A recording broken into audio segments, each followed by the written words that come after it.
Të në më është të qartë që një njojë e tillë nga një shteti që de facto ishte një aliat i pa kursyer letër rrëzimi i regjimit të Bashar al-Assadit, pra rikthimit të një strukturë të re politike, që tani më në aspektin e plasimit të pozicionit të Sirisë në rendë ndërkombëtare është treguar shumë fleksibile. Madje duke patur takime me nivelin më të lartë politik, edhe në shtëpinë e bërë me president Trump, po njëkohësisht edhe me vendet të ndryshme të Evropës, po njëkohësisht edhe atyre të lindjes, ku impakti i pakursyer në këtë segment franko është çështja e implikimit të Turqisë në këtë njohje e cila ka ardhur si rezultat i pozicionimit të Turqisë dhe mbështetjes së Turqisë për qeverinë aktuale të re tranzitore në Damask. Pra kjo dëshmon faktin që Turqia si partnere pakursyer në raport me Republikën e Kosovës, në pakursyer në raport në aspektin ushtarak përmes programeve të caktuara, tani me arritë që në nivelin diplomatik të ndihmoj jashtëzakonisht shumë që kjo njohje jo vetëm e Sirisë, po ka elemente franko që në muajt në vim do të kemi edhe njohje nga Iraku dhe kjo do të ndihmoj më tutje që vendet të lindjes së mesme të cilët kanë shprehur apo kanë patur një qëndrim diametralisht të kundërt në raport me kërkesat demokratike të Kosovës, një nga këto shtete ka ardhur tani më fuqia e ndryshimeve në lindjen mesme që nga faktorët e jashtëm Kosova po përfiton dhe kjo është një tregues e qartë që kjo njohje është si rezultat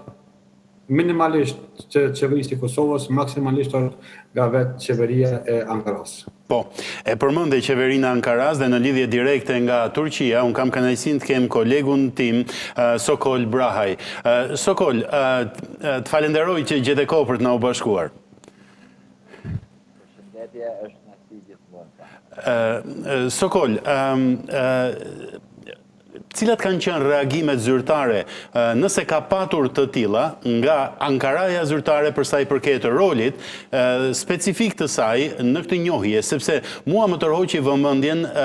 fakti që ministri i jashtëm i Sirisë tha ishte ndërhyrja direkte e Ankaras ajo që na bëri që ne të njohim pavarësinë e Republikës Kosovës. Po, Franco, nëse i referohemi dhe prononcimet e vetë zotit Hakan Fidan, por edhe të ministrit e punëve të jashtme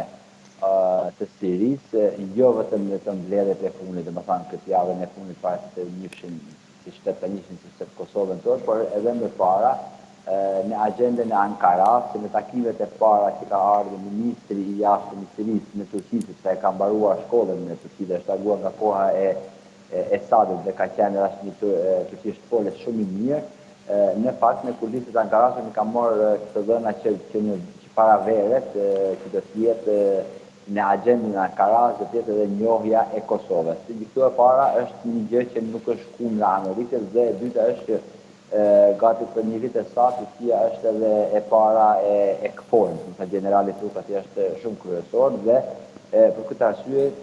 qeveria e Ankaras, vetë presidenti Erdogan, po ashtu edhe Hakan Fidan kanë pasur në agjendën kryesore për njohjen e Kosovës. Para të gjitha takimet që janë bërë për rajonin, siç dihet ku takohen flasën vetëm për Sirinë dhe për aktualitetin e Sirisë, por edhe me gjërë dhe këtu ka qenë takime bilet gjatë kësaj kohe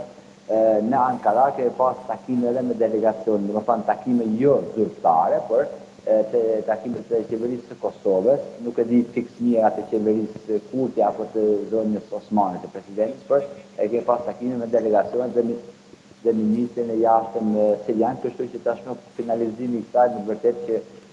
i takon një falënderim edhe Turqisë, po ashtu edhe presidentit Erdogan dhe Hakan Fidan. Absolutisht po. Kolonel, si e pat ju këtë zhvillim, sepse pas një periudhe kohe, duket sikur po rigjallërohen njohjet për Kosovën dhe njohja nga Siria dhe ashtu siç e tha edhe Sokoli, por jo vetëm Iraku, mund të jenë edhe 2-3 shtetet e tjera të lindjes së mesme që mund të pasojnë njohjen e Kosovës duke kaluar në një tjetër realitet ndërkombëtar për shtetin e pavarur dhe sovran të Kosovës dhe bëhen 120 shtete, jo pak deri tani. Po është e vërtet, nuk janë pak, janë 120 shtete. Ky është një zhvillim pozitiv, por unë jam dakord me parafolsin kur përmendi që edhe faktorët e jashtëm, këtu e kam fjalën kur them faktorët e jashtëm, pra faktorët jo shqiptar në Kosovë, mund të kenë ndikuar dhe kanë ndikuar në njohjen e Kosovës nga Siria. Por